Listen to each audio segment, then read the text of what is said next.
Good morning guys. Good morning. Kakaulan lang dito. For 15 minutes umulan. Nagising ako.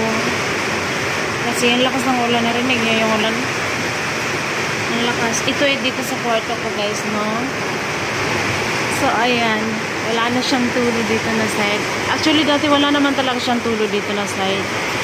Pero yung ginawa ko is nilagyan ko siya dito ng bricks sa yung may yero lang. Kaya okay na siya. Wala na siyang tulo.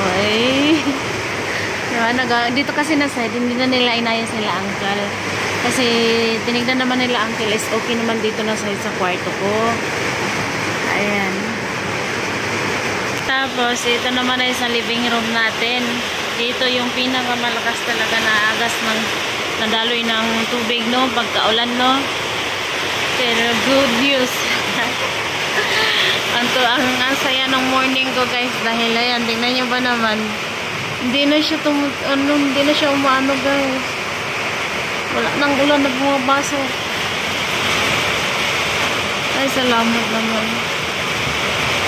Tapos yung plywood kasi hindi pa nila nabalik na uncle kasi kahapon habang nag-aayos sila umalis, nagpaalam mo ako kina uncle. Buti na lang natulog si RJ pagkaalis ko kahapon. Tamang-tama ba?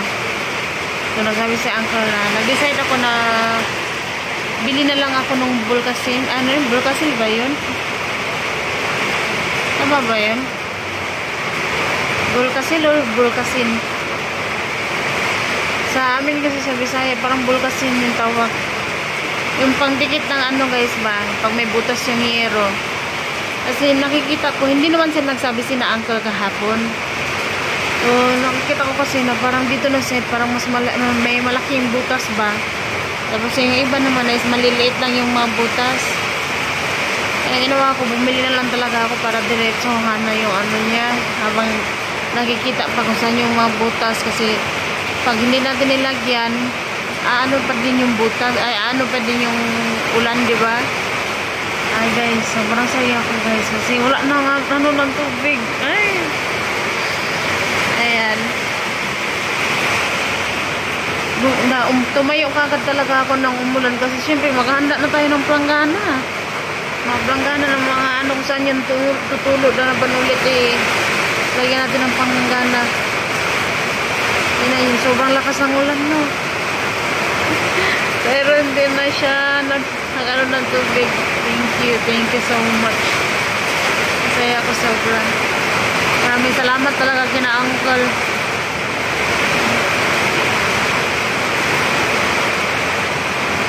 Sinayos kasi nila, ginanyan nila yan lahat dito na side. Binakbak nila yung mga pader sa gilid-gilid. Ayan. Tapos, nilagyan ulit nila ng isang kawayan. Yun. So, iba kasi yung yero, pag-style lang yero nila dito guys. Yung yero nila is may, sa atin kasi yung parang, yung langsang na murag na siya kalo-kalo sa taas, diba? Dito kasi yung style ng pako nila is, yung mga ganyan, bakal na parang ginanyan. Ganyan siya taas pa ganyan. Tapos, may lock siya sa taas. Ganun yung mga nila dito lang, pangmako nila sa, panglock nila sa, ano ba, sa yero nila. So, tignan din natin sa kabilang kwarto, guys, ha. So, ayan, dito rin, wala rin tubig. O, diba? Ang saya-saya ko, guys. Ayan. Wala nang tulo. Ay, salamat. Salamat talaga. Sobrang saya ko talaga. Ayan. Maayusan natin to lahat ng mga gamit natin. So, ewan ko basta walang paglagyan yung tuwa ako guys. Ha? Hindi naman yung tubig dito sa loob. Wala tayong kuryente. Dito sa loob na to, hindi ko pa nalilinisan dito. Kasi inuna ko muna yan sa living room. Wala tayong kuryente guys. Pero, yung solar natin, umaandar. Kaya nga sinabi ko na balikod tong solar natin guys. Yung solar natin ay gagana siya kapag walang araw. Pero pag may araw, gamit, pandarin mo yan siya, hindi siya gumagana. Kaya buti na lang talaga gumana siya. May ano tayo dito. May ilaw tayo dito sa loob.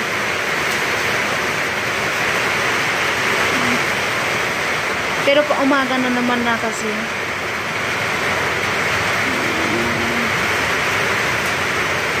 Sobrang tuwa ko talaga guys eh.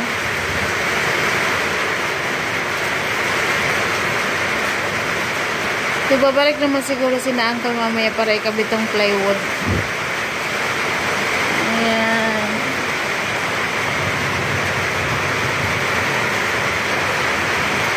Mamaya po ulit guys.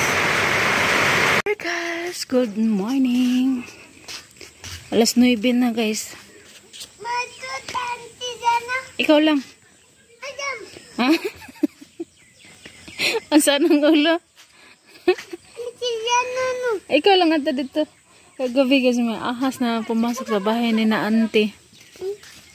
Kaya kinas-asa ba?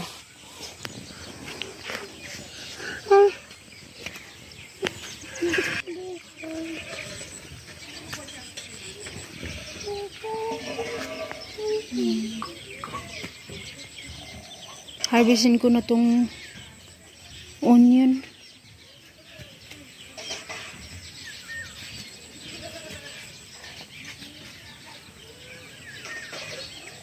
Masisuko.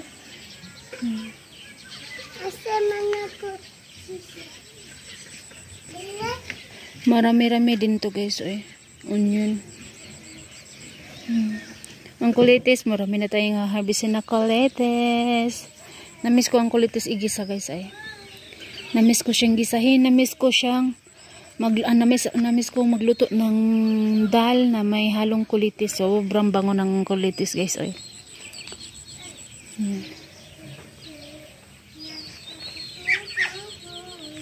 Sabi ni ama pag may harvest daw itong mga onion, itataniman niya daw to dito ng mga mais.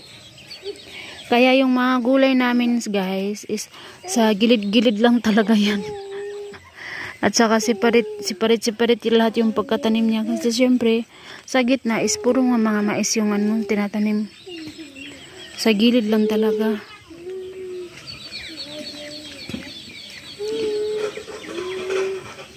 Buti nga makasingit tayo ng tanim sa gilid-gilid. Gaya na sa mga gilid-gilid na ganyan oh. Pwede tayong magtanim dyan.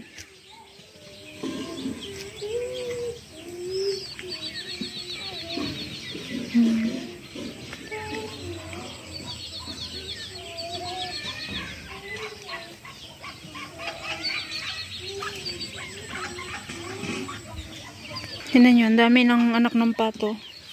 Pato to na mga binan ko. Ayan o. 2, 4, 6, 8, 10, 12, 13, 14. Asan na yung isa? Ah, dito na pala. Ang cute na ba? Gusto ko yung dilaw-dilaw niya. Oh. Sulod siguro siya. Hanggang ngayon, simula kanina 4:15. Nung nagtambay tayo sa living room natin, hanggang ngayon wala pa rin kuryente.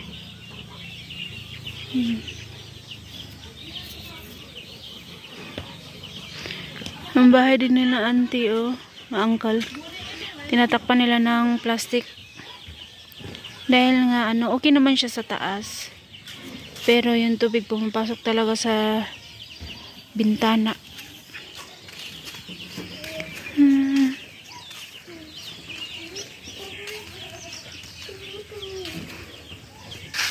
Ang kanon.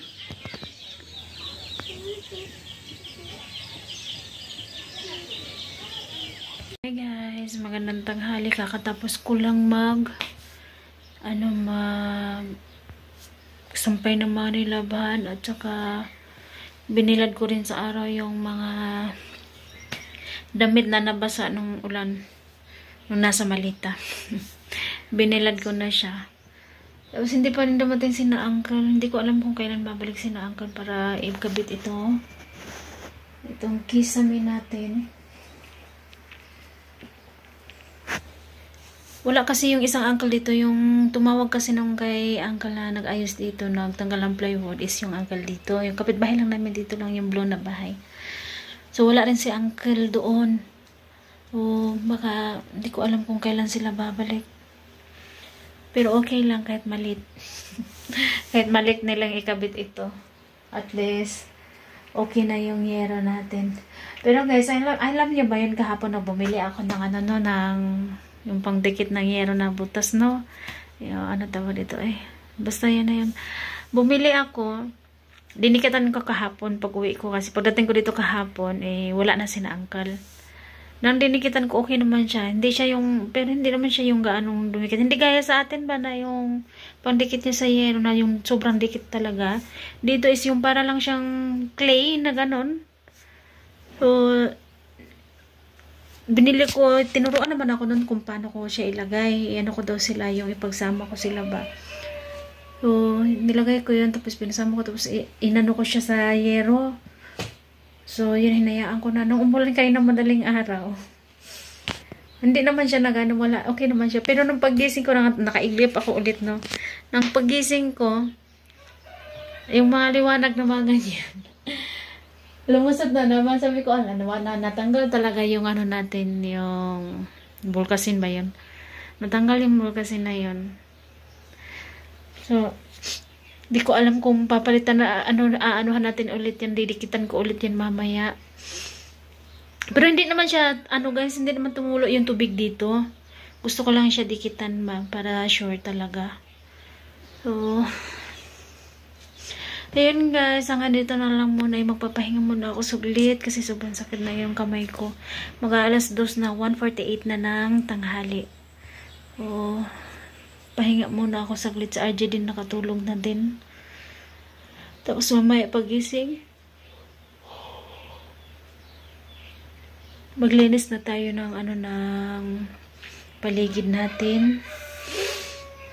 Doon sa kabilang kwarto. Linisan ko na yung kabilang kwarto. Kasi yung nilinisan ko kahapon dito lang no kwarto.